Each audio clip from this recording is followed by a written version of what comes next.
ia ficar em 10 episódios, ia dar essa moral, e eu vou cumprir. Moral dada. Palavra dada, palavra cumprida. O que tu acha desse lance de fundão eleitoral? Esse é um ponto que eu acho que é preciso entender. Né? Assim, porque, por exemplo, esse é um tema, como eu dizia há pouco, impopular.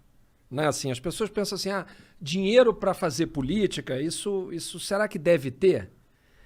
Vamos dizer como é que era antes de ter o fundo eleitoral, né? Que foi criado, sei lá, 4 anos atrás. Né?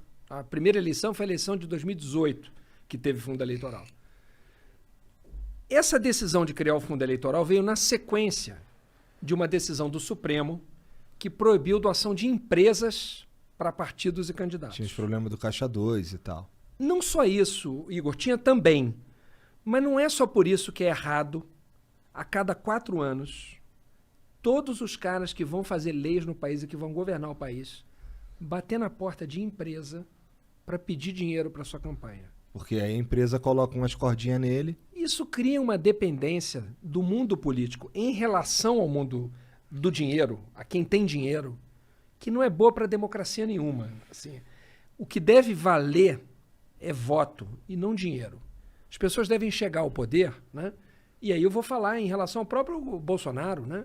Contra quem eu votei contra ele. Mas ele chegou pelo voto lá. Ele não chegou pelo dinheiro. Não foi o dinheiro que o elegeu. Eu tenho uma série de críticas à forma como ele fez a campanha. Eu acho que a maneira de tratar as informações foi uma maneira distorcida, mas não foi pelo dinheiro que ele chegou lá. E eu acho que uma democracia é isso com todos os problemas que ela tem. Eu acho que o Brasil está passando por um momento péssimo.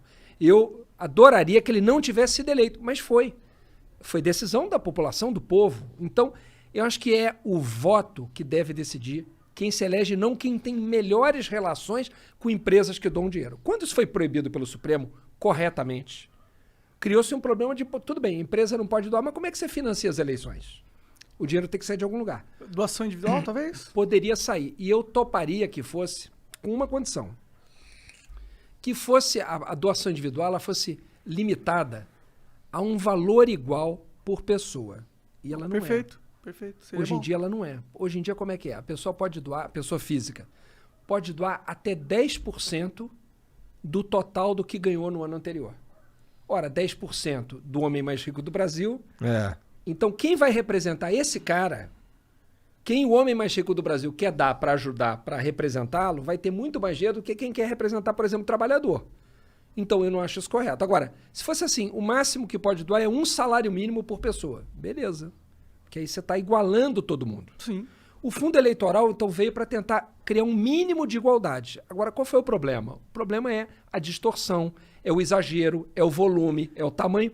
E não se tomaram outras medidas, que eu acho que poderiam ter tomado, para você fazer campanha com menos dinheiro. Por exemplo...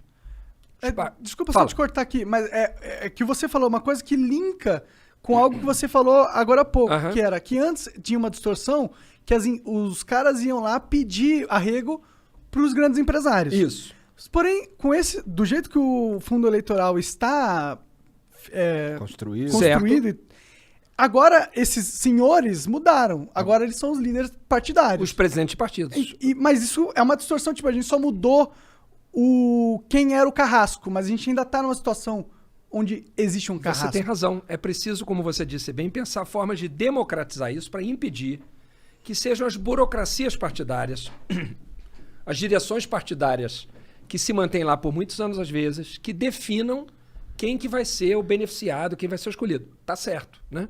E aí tem algumas medidas que podem ser tomadas, inclusive na forma da gente escolher os candidatos, por exemplo. Democratizar quem são os escolhidos pelos partidos, abrir essa decisão. Eu tenho uma sugestão, inclusive. Pode falar. Podia ser por CPF. Em que sentido, assim? Tem um fundão eleitoral, que é 2 bi. Sim. Divide ele por 220 milhões de pessoas, sei lá quantos hoje vivem no Brasil, ou quem pode eleger, divide por as pessoas votantes, os cidadãos votantes do Brasil, divide essa grana igualmente em todo mundo. Você pode falar assim, ó, eu quero R$5 para esse candidato, R$5 para esse partido, R$5 para... Aí você escolhe, entendeu? Eu acho uma excelente ideia. O que acontece, Monark? Isso que você está propondo é, no fundo, transformar, ou melhor, igualar a distribuição de dinheiro à distribuição de voto. Correto, você está distribuindo o poder de decidir para quem vai o dinheiro. Né? Você está tirando de uma cúpula e está dando para todo o país. Acho que é uma ótima ideia. Ideias como essas, acho que servem para aperfeiçoar o modelo. Agora, é errada a ideia de que você pensa assim, não, o ideal era não existir fundo eleitoral. Por quê? Não, cada um devia fazer campanha com seu dinheiro. Aí eu pergunto, quem que poderia bancar a sua campanha? Os caras ricos. E bem conectados. Aí você diz assim, então o Congresso vai ser povoado por quem tem muito dinheiro? Será que um Congresso que é feito só de gente que tem muito dinheiro vai fazer leis boas para quem pega ônibus? Entende? Quer dizer, então não é tão simples quanto parece. E acho que o Congresso errou de não fazer outras coisas que poderia ter feito para reduzir o custo da campanha. Por exemplo, o meu partido, né, lá no Rio de Janeiro, o PSB. Lá no Rio de Janeiro nós elegemos 46 deputados federais no estado. Aqui em São Paulo são 70 deputados federais, né? Então, vamos pegar o exemplo aqui de São Paulo, do estado de São Paulo. Cada partido no ano que vem pode apresentar 150% do número de vagas que tem. Então, o PSB pode apresentar 105 candidatos a deputado federal, o PSDB, o PV, o Novo, o PSL, o PT, todos eles. O que a gente podia fazer? Diminuir a quantidade de vagas. Fala assim, não vai ter 150% de candidato. Vai ter 50% de candidato. Cada partido pode apresentar 35 candidatos e não 105. Aí você faz a mesma quantidade de dinheiro valer mais, porque você tem que distribuir por menos candidatos. E os partidos escolham melhor os seus candidatos. Porque o que acontece hoje? Os partidos, como tem 105 vagas, eles tentam catar o máximo de candidato possível para somar o máximo de voto para eleger o máximo de gente. Entende? Então o partido acaba quase que pedindo para as pessoas serem candidatas. Não é bom. O bom é que seja candidato quem quer ser candidato. Sim. E que o partido faça uma avaliação de quem tem mais chance. Enfim, ou até abra a decisão de quem vai ser candidato para a população. Não é? Quer dizer, tem países em que as pessoas escolhem quem vai ser candidato, quem escolhe é o eleitor comum.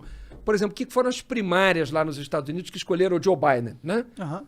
Quem vota? Qualquer eleitor. Obrigar o partido a ter primária. Por exemplo. Legal, seria Não, ótimo. que aí se abre a Sim. decisão, tira da cúpula e compartilha, né? É, aquela história, o poder ele é meio tóxico, né? Quanto mais concentrado ele fica em qualquer organismo, seja ele uma empresa ou um órgão estatal, mais tóxico fica o ambiente, né? A gente estava falando antes do Senhor dos Anéis, né? Exatamente isso, né? Do anel, né? Desse símbolo que no Senhor dos Anéis é o poder que, de fato, pode envenenar, né? Eu tenho dúvida se o poder corrompe ou se ele revela quem a pessoa é. Eu tenho uma certa dúvida, assim. Claro que ele facilita que as piores características se desenvolvam, mas eu tenho muita dúvida se ele corrompe, ou se a pessoa, muitas vezes, já foi atrás do poder corrompida na mente, ainda que ela não tivesse praticado corrupção, se ela já não foi. Ah, com certeza, se ela busca poder, assim, desenfreadamente ao ponto de alcançá-lo, porque alcançar poder, às vezes, você tem que realmente querer muito, né? Talvez aquilo só aumente uma distorção que ela já tinha prévia na personalidade dela. Muitas vezes é isso. Tu se enxerga um cara poderoso? Não. Tu é o líder da oposição.